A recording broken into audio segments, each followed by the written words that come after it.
Hello friends, welcome to Indian study पर आपका स्वागत है। दोस्तों, आज की इस वीडियो में मैं आप लोगों के लिए हिंदी का टेस्ट लेकर के आया हूं, जो कि आपके आने वाले एग्जाम यूपीएसआई के लिए बेहद इंपॉर्टेंट है। तो वीडियो को एंड तक जरूर देखिएगा, क्योंकि लास्ट में मैं आपसे क्वेश्चन ही पूछूंगा और उसका आंसर आपको कमेंट बॉक्स में बताना होगा। साथ ही साथ इस वीडियो की पीडीएफ डिस्क्रिप्शन में टेलीग्राम चैनल का लिंक दिया हुआ है, वहां से आप प्राप्त कर सकते हैं। पहला क्वेश्चन, हिंदी शब्दकोश में छा का क्रम किस वर्ण के बाद आता है? जल्दी बताओ। शब्दकोश यानी कि डिक्शनरी की बात चल रही है, तो हिंदी शब्दकोश में छा का जो क्रम है वो का वर्ण के बाद आता है, यानी कि इस क्वेश्चन का पहला ऑप्शन बिल्कुल करेक्ट हो जाएगा। लड़की शब्द का बहुवचन क्या होगा? जल्दी बताओ सर। लड़की शब्द का बहुवचन अगर आपने रूल पढ़ा है तो आराम से आप बता सकते हैं। एकारांत शब्द होते हैं, उनका बहुवचन बनाने के लिए उसमें बड़ी की मात्रा को छोटी में परिवर्तित करते हैं और यहाँ जोड़कर उनका बहुवचन बना देते हैं। जैसे लड़की में बड़ी की मात्रा है, छोटी में परिवर्तित होगी और यहाँ जोड़कर इसका बहुवचन बनाएंगे। दूसरा ऑप्शन करेक्ट। आओगे तो पता चलेगा, वरना ऐसे ही ऊपर से जाता रहेगा जैसा अभी गया होगा। ठीक है। राम नई पुस्तक लाया, इस वाक्य में राम जो है वो क्या है? जल्दी बताओ। राम नई पुस्तक लाया, तो राम जो है वो व्यक्तिवाचक संज्ञा का उदाहरण है। सिंपल सा क्वेश्चन, दूसरा ऑप्शन करेक्ट। दो समानार्थी शब्दों की पुनरुक्ति के लिए बीच में किस विराम चिन्ह का प्रयोग किया जाता है? जैसे मैंने आपके सामने लिख दिया वार वार, अब इनके बीच में एक ये चिन्ह आता है, जैसे मैंने आपके सामने लिख दिया धीरे धीरे।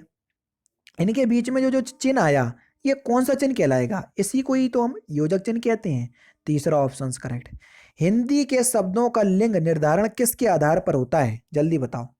हिंदी के शब्दों का लिंग निर्धारण किसके आधार पर होता है? देखो, राम राम जाता है या राम बाजार जाता है, कुछ भी लिख दो। और सीता बाजार जाती है। अब आप खुद बताओ, राम के लिए जाता क्रिया आया, सीता के लिए जाति क्रिया आई, यानी कि इसका जो लिंग का निर्धारण हो रहा है वो क्रिया के आधार पर हो रहा कि नहीं हो रहा? तीसरा ऑप्शन करेक्ट। कॉन्सेप्ट क्लियर होना चाहिए। वह आदमी जो कल आपके घर आया था बहुत बड़ा ठग है, तो आपको बताना है कि इसमें कितने विशेषण हैं।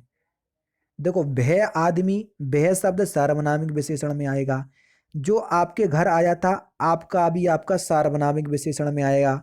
बहुत बड़ा ठग है, बड़ा गुणवाचक विशेषण में आएगा। तो तीन विशेषण देखने को मिल गए आपको। पहला ही ऑप्शन करेक्ट। नेक्स्ट क्वेश्चन से स्टार्ट करने से पहले मैं आपको बता दूं, दोस्तों मैं डेली बेसिस पे अनअकैडमी पर कितनी 4 स्पेशल क्लास लेता हूं, और चारों ही स्पेशल क्लास की टाइमिंग आपको दिख रही होगी।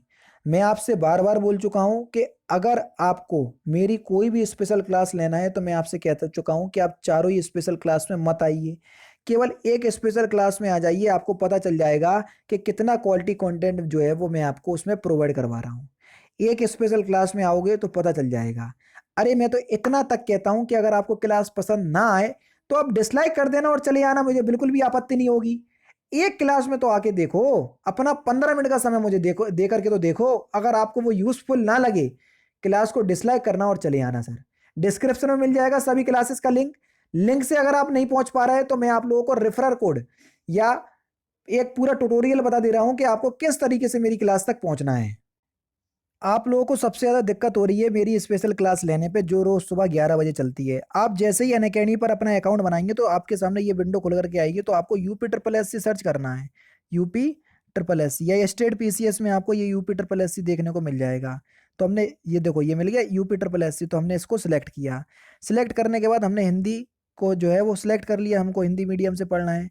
आगे की जो आपकी प्रोसेसिंग है वो यहाँ पर हो जाएगी और आपको यहाँ पर यूपी ट्रिपल एस सी लिख करके आ जाएगा। देखो, ये लिख करके आ गया यूपी ट्रिपल एस सी। अब UP triple S C category में आपको कुछ नहीं करना, आपको जाना है ये सर्च पे और यहाँ पर आपको मेरा नाम सर्च करना है। मेरा नाम है तारिक सरवर, TARIQ, तारिक सरवर, ये मेरा नाम है। तो देखो, मैं आपको वहां पर दिख जाऊंगा, ये दिख गया मैं। ठीक है। यहाँ पर जैसे ही आप करोगे तो आपके सामने इसको आप क्लिक करोगे तो मेरी सारी क्लासेस आपके सामने आ जाएंगी, जो आगामी क्लास होंगी वो भी आ जाएंगी। देखो, ये सारी क्लासेस आ गई। अभी हाल ही में क्लास लेकर के हटा हूँ 37 मिनट पहले। तो आपको मेरी क्लास देखना है, सपोज करो यही वाली क्लास देखना है, तो मैंने क्लिक किया। तो अब क्या करना पड़ेगा सर? आपको क्लास अनलॉक करना पड़ेगी। जैसे ही मैंने आपको क्लास में किया तो अनलॉक कोड आपको मांगा है, तो अनलॉक कोड है आपका इंडियन स्टडी, जो कि हमारे चैनल का नाम है इंडियन स्टडी। कहीं भी कोई भी स्पेस नहीं है ये है, और इसको हमने अनलॉक कर दिया। अब आपके सामने क्लास अनलॉक हो गई। आराम से आप क्लास का लुफ्त उठाइए और डेली बेसिस पे आपके पास नोटिफिकेशन भी पहुंच जाया करेगी। अब आपको समझ में अभी आ गया होगा सब कुछ। ठीक है।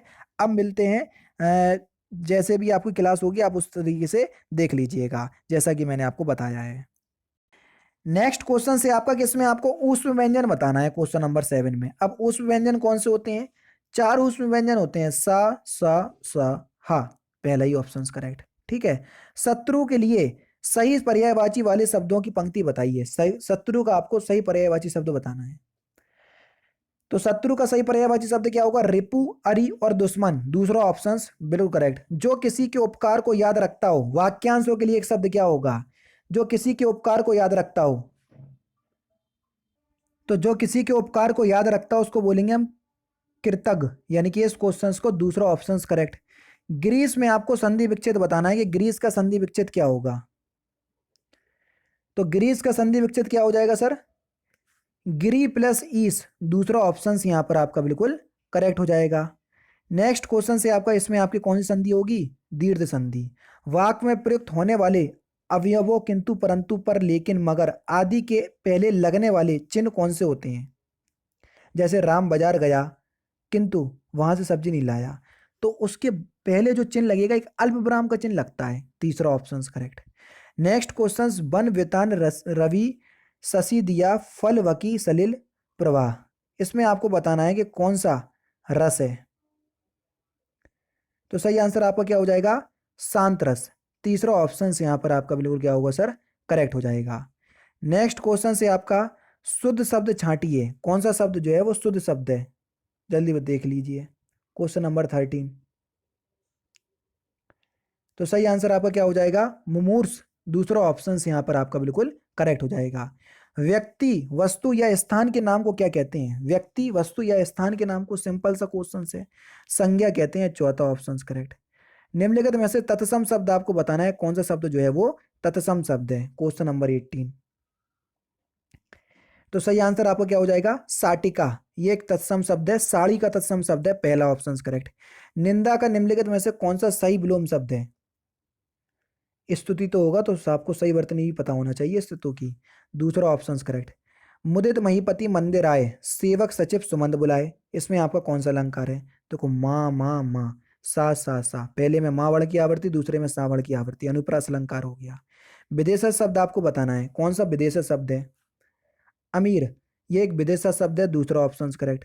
सम उपसर्ग से बना शब्द निम्नलिखित में से कौन सा है जो सम उपसर्ग से बना? तो सही आंसर आपका क्या हो जाएगा? संगम। तीसरा ऑप्शन यहां पर आपका बिल्कुल करेक्ट। लोहा मानना इस मुहावरे का सही अर्थ क्या है? जल्दी बताओ। लोहा मानना इस मुहावरे का सही अर्थ क्या है? तो प्रभाव स्वीकार करना। दूसरा ऑप्शन बिल्कुल करेक्ट। निम्नलिखित वाक्य को ध्यान से पढ़ें और तय करें कि कौन से भाग में त्रुटि है। ठीक है। तेनाली राम ने कहीं सुना था कि एक दुष्ट आदमी साधु का वेश बनाकर लोगों को अपने जाल में फंसा रहा है। अब देखो की शब्द जो है वो गलत लिखा, ये वाला की आएगा, तो इसके पहले ही पार्ट में गलती है। पहला ही ऑप्शन करेक्ट। निम्नलिखित में से कौन सा शब्द सर्प का पर्यायवाची नहीं है? जल्दी बताओ। तो आपका सही आंसर हो जाएगा व्याघ्र। व्याघ्र जो है ये सिंह यानी कि शेर का पर्यायवाची है, ना कि सर्प का। चौमासा में आपको समास बताना है कि चौमासा में कौन सा समास है। अगर पहला पद आपका संख्यावाचक हो तो आपको पता है कि यहाँ दिग्गु समास होगा। चौथा ऑप्शन यहाँ पर आपका बिल्कुल करेक्ट। कड़वाहट में आपको प्रत्यय बताना है। जल्दी बताइए सर कि कड़वाहट में कौन सा प्रत्यय होगा। तो सही आंसर आपका क्या हो जाएगा? आहट प्रत्यय। तीसरा ऑप्शन यहाँ पर आपका बिल्कुल करेक्ट होगा। वधु शब्द में आपको संधि विच्छेद बताना है कि वधु शब्द में कौन सा संधि विच्छेद होगा सही। तो सही आंसर क्या होगा? वधु प्लस उत्सव। ठीक है। तो कौन सा पहला ऑप्शन करेक्ट होगा और इसमें भी आपकी दीर्घ संधि होगी। श्याम को भगवान पर जितनी अनुरक्ति है उसकी पत्नी की उतनी ही भगवान पर फिल इन द ब्लैंक्स थी। बेसिकली अनुरक्ति का आपको विलोम शब्द बताना है। तो सही आंसर आपका क्या हो जाएगा? विरक्ति। चौथा ऑप्शन करेक्ट। आए थे हरि भजन को ओटन लगे कपास। इस लोकोक्ति का सही अर्थ क्या होगा? तो सही आंसर हो जाएगा वांछित कार को छोड़कर अन्य कार में लग जाना। दूसरा ऑप्शन करेक्ट। जो वर्ण अथवा मात्रा की संख्या से नियमित हो उसे क्या कहते हैं? तो देखो मात्रिक छंद होता, वर्णलिक छंद होता है ना। जो वर्ण और मात्रा की संख्याओं से नियमित हो तो उसको छंद कहते हैं। पहला ऑप्शन करेक्ट। समास विग्रह को अन्य किस नाम से संबोधित किया जाता है? अंशु है माली जिसकी, तो इसका क्या होगा? अंशुमाली। और अंशुमाली किसका पर्यायवाची शब्द है? सूर का। बहुत बेहतरीन क्वेश्चन सही है, पहला ऑप्शन करेक्ट। उसका हृदय इतना कोमल है कि मित्र तो क्या वह अपने फ्रिंदा ब्लैंक्स को भी चोट नहीं पहुंचा सकता। मित्र तो क्या वह अपने शत्रु को भी चोट नहीं पहुंचा सकता, तीसरा ऑप्शन करेक्ट। मैया मैं तो चंद्र खिलौना ले हूं। जल्दी बताओ भैया, इन्हें चांद के रूप में खिलौना नहीं चाहिए, चांद ही खिलौने के रूप में चाहिए। तो यहां पर कौन सा अलंकार होगा? रूपक अलंकार होगा, चौथा ऑप्शन करेक्ट। सब कुछ पढ़ा चुका हूं। लाश किस भाषा का शब्द है? लाश हो गया, कैंची हो गया, ये किस भाषा का शब्द है? तो सर पुर्तगाली भाषा, सॉरी तुर्की भाषा का शब्द है, तीसरा ऑप्शन बिल्कुल करेक्ट। किसी कारणवश किसी के प्रति शत्रुता या घृणा को क्या कहा जाता है? अगर शत्रुता कर रहा है किसी कारणवश या घृणा कर रहा है तो उसको द्वेष कहते हैं। ठीक है, दूसरा ऑप्शन आपका बिल्कुल करेक्ट है। उत्कर्ष एक कुशार्ग विद्यार्थी है, यहाँ कुशार्ग में कौन सा विशेषण है? तो यहाँ कुशार्ग में आपका गुणवाचक विशेषण होगा, दूसरा ऑप्शन करेक्ट। विशेष पद आपको बताना है। विशेष क्या होता है? जिस पूरे वाक्य में जिसकी विशेषता बताई जाती है उसको ही विशेष कहते हैं। जैसे अग्नि इतनी ऊंची है कि उसकी तपिश यहाँ तक है, तो किसकी बात चल रही? अग्नि की। तो जिसकी बात चल रही होती है उसी को विशेष कहते हैं, चौथा ऑप्शन करेक्ट। बीता हुआ क्षण सदा के लिए गया, वाक्य कैसा है? ना तो बात इसलिए, क्योंकि, तथा, लेकिन, किंतु, परंतु इनसे जुड़ा, ना ही यदि तो, जैसे वैसे, जब तब इनसे जुड़ा। तो इन दोनों में तो पहचान है, तो ये केवल और केवल सरल वाक्य है। जानना चाहते हो सरल मिश्र वाक्य क्या होते हैं, संयुक्त वाक्य क्या होते हैं, अनअकैडमी पे आओगे पता चलेगा। 2019 का साहित्य अकादमी पुरस्कार किस लेखक को दिया गया? इस क्वेश्चन का आंसर आप मुझे कमेंट बॉक्स में बताएंगे। तो दोस्तों ये थे 40 हिंदी के इंपोर्टेंट क्वेश्चंस जो कि मैंने आज की इस वीडियो में आपको कंप्लीट करवा दिए।